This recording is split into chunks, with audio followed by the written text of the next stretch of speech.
পয়গম্বর মুসা নবী আল্লাহর কাছে কথা বলার জন্য যাচ্ছে, এমনি একজন ধনী লোকের সাথে সাক্ষাৎ।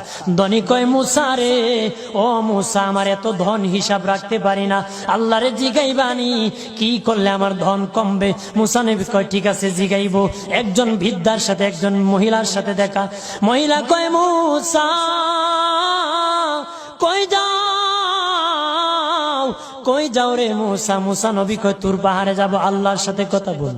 মুসা রে, আল্লাহরে জিগাইবানি, আমি গরিব মানুষ, আমি ভালো কিছু কিনতে পারি না, ছেলে মেয়েকে ভালো কিছু খাওয়াইতে পারি না, ভাঙ্গা ঘর, এত গরিব, ভালো করে ঘর বানাইতে পারি না, আল্লাহরে জিগাইবানি কি করলে আমার উন্নতি হবে, ধনী হব, টাকা পয়সা হবে, আল্লাহরে জিগাইবানি।